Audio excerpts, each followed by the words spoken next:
Opa! Olá, grande líder! Mais uma vez aqui, Edson Miura do Liderança Express em Cobrança, a Casa de Liderança, um podcast para alimentar a sua mentalidade, enriquecer o seu mapa de mundo e te ajudar, né? Contribuir de alguma forma para que uma frase, uma história, uma dica possa fazer uma diferença na sua vida, não é? Hoje eu quero falar de autossabotagem. E por que esse assunto é um assunto importante, não é? Porque, desculpa, eu tava lendo um post hoje, eu achei muito legal, que ele fala exatamente sobre isso, não é? Se fosse tudo fácil, não é? O bicho preguiça seria o rei da selva, não é?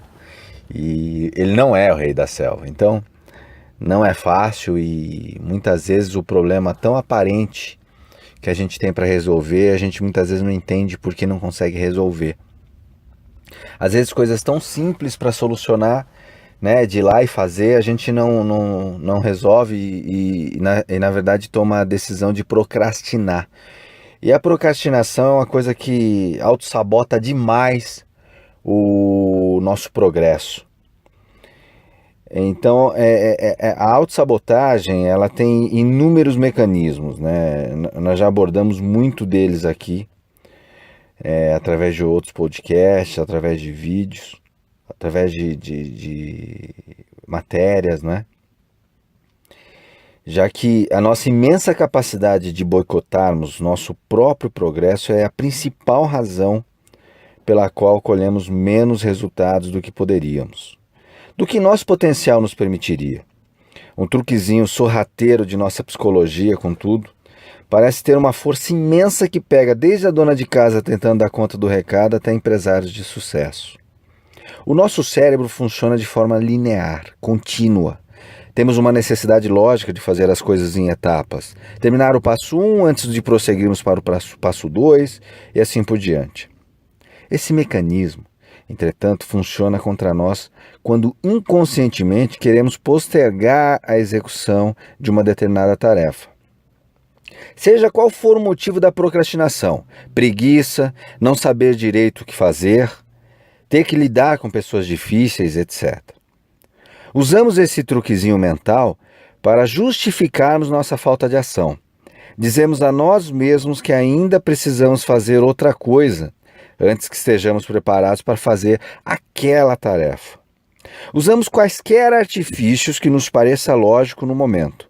Arrumar a casa, a gaveta, o armário, fazer exercícios, comer, aprender alguma coisa nova, ver e-mail, ligar para alguém, enfim. Arrumamos milhões de coisas para fazer e no processo postergamos indefinidamente a tal tarefa. Os motivos são vários, desde o medo até simplesmente não saber o que fazer para começar. Vamos ver alguns deles aqui. O medo.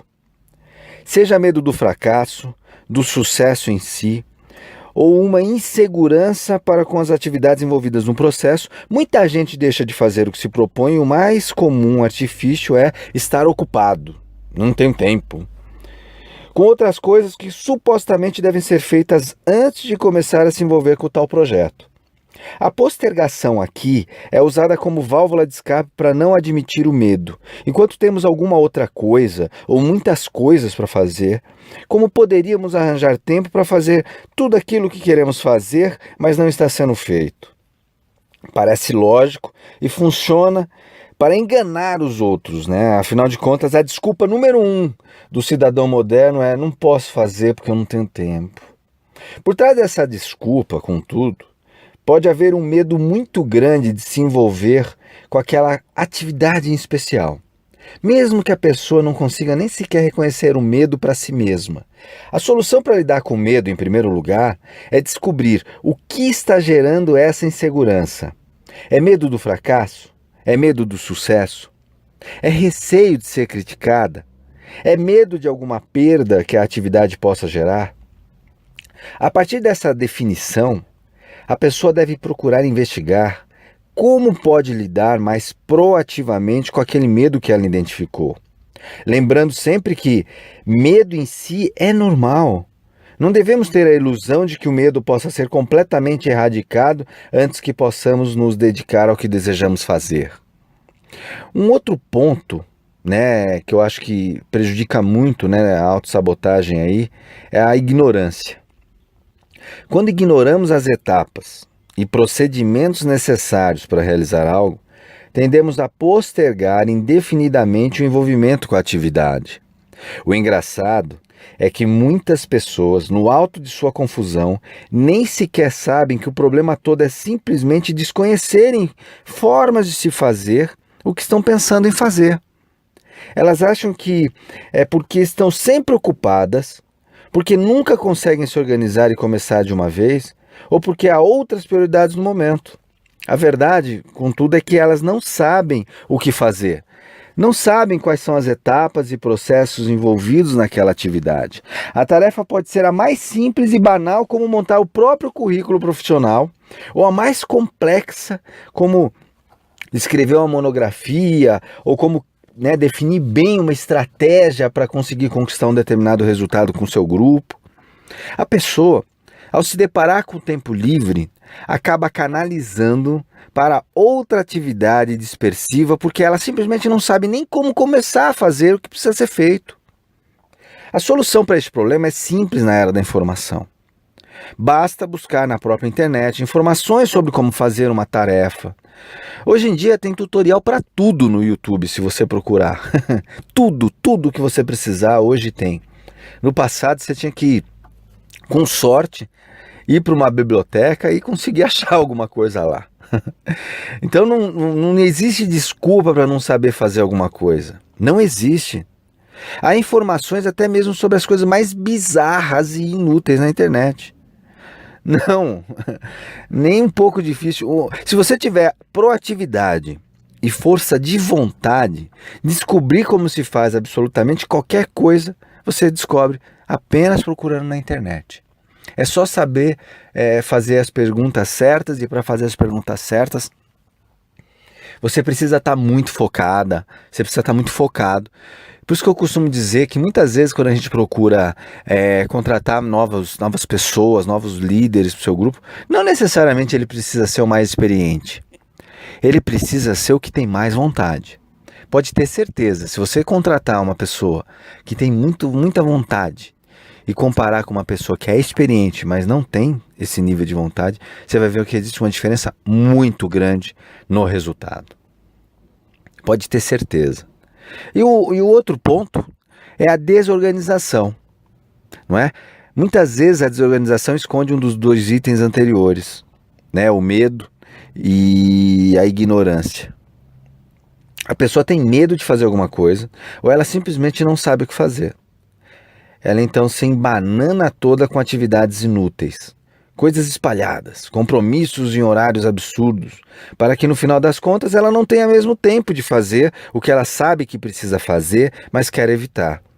Um dos mecanismos de autossabotagem mais comuns que é observado até mesmo em estudantes, né, é a tendência de querer arrumar alguma coisa que está bagunçada antes para fazer alguma coisa importante, como estudar para uma prova, por exemplo.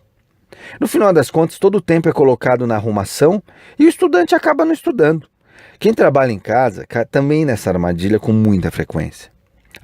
Antes de escrever aquele artigo ou terminar o projeto para um cliente, eu vou arrumar aqui os livros que estão bagunçados aqui e estão espalhados na casa toda. O irônico é que tão logo o evento passe, como a data da prova, por exemplo, aquela ânsia de arrumar tudo de repente se esvai. E a pessoa agora não tem mais vontade de arrumar qualquer coisa, não é? Para lidar com esse mecanismo de postergação, o segredo não é organizar-se, né, como seria lógico supor. Mesmo a pessoa mais organizada pode cair nessa armadilha. O segredo é criar o hábito da disciplina para conseguir fazer algo que não se está com vontade, mesmo que chova canivete. É claro que, mesmo que tudo ao seu redor esteja completamente bagunçado, a questão aqui é você aprender a disciplinar as suas ações, mesmo que você não goste. Tomar a iniciativa e começar a fazer o que você se propõe a fazer é um dos mais sólidos segredos do sucesso.